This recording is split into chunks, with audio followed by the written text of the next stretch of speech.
اللي خلاني أطلع وأسجل دلوقتي موضوع صقر اليمن. الموضوع ده تقيل على قلبي، فيديو واحد وطفل واحد لكن وجع بمليون جرح. اللي هيشوف الفيديو ده مستحيل يقدر ينساه، وبالتأكيد 90% من الناس شافت الفيديو. بس نعيد الفيديو تاني، تعالوا نشوف الفيديو وبعدها لازم نرجع ونكمل الكلام التاني. انا دخلت ناجي على امي. ايوه. امي فيها عند البقري، دخلت ادور لي على علاج ليها واروح.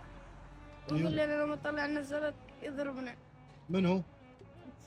علي اسمه. الطفل بيبكي، كلامه وجع قلبنا كلنا. كل اللي شاف الفيديو دي اتأثر بيه، الدنيا كلها اتكلمت، وفيديوهات كتير على الفيسبوك وعلى اليوتيوب، المنشورات في كل مكان. الناس غضبانة وزعلانة ومقهورة. ازاي طفل يتحط في الموقف دي؟ ازاي حد يستغل براءته بالشكل دي؟ اللي حصل دي مش حالة فردية، لا ده نظام كامل من الاستغلال. عصابات تخطف الأطفال بتشغلهم في التسول. تخيل إن في واحد قاعد مستني نهاية اليوم علشان يعد الفلوس أو يلم الفلوس. اللي ما يجيبش الفلوس يتضرب ويتحبس ويتعذب. محدش بيتكلم، محدش بيسأل، وطفل زي صقر بيدفع الثمن. كل ده ليه؟ لأنه هو طفل يتيم وأمه عندها مشكلة مرضية. لكن مش هنسكت، اليوم السلطات السعودية تحركت.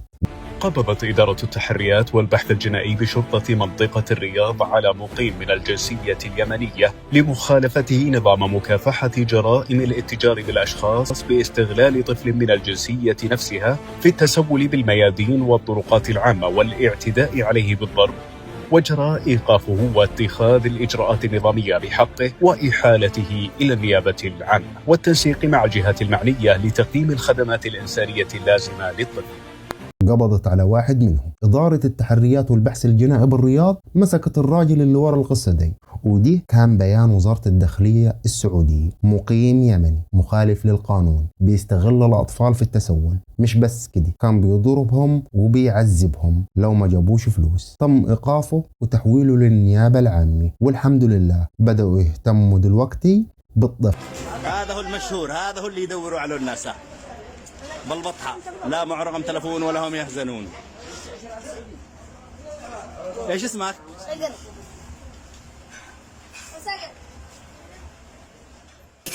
لكن السؤال هنا، كم طفل تاني بيتعذب كل يوم؟ كم طفل دلوقتي واقف في شارع وخايف يرجع من غير فلوس؟ كم واحد بيتضرب؟ كم واحد جعان؟ كم واحد بيموت ببطء؟ يا جماعة اللي بيحصل ده مش تسول، ده اتجار بالبشر. طفل بيتاخد من حضن امه يتحول لبضاعة تباع وتشترى. اهله اما باعوه يا اما اتضحك عليهم، وفي النهاية الطفل هو اللي بيدفع الثمن بالألم والذل والتعذيب. لازم كلنا نتكلم، لازم ننصح الأهالي، ما ترموش ولادكم في المجهول، ما تبيعوش طفل صغير علشان يرزق، لأن اللي مستنيه جحيم. ولو في حد فقد ابنه لازم يتحرك فورا ويبلغ السلطات ويبلغ الشرطة، والحكومة لازم تضرب بيد من حديد. ما ينفعش نكتفي بمسك شخص واحد، لازم الشبكة كلها تتفكك.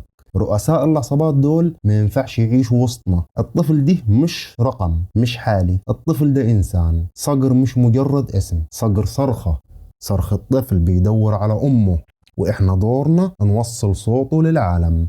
القصة ما انتهتش، بس الحل عنديني. اتكلموا، اتحركوا، ما تسيبوش أطفالنا يضيعوا. والسلام عليكم ورحمة الله وبركاته. حياكم الله.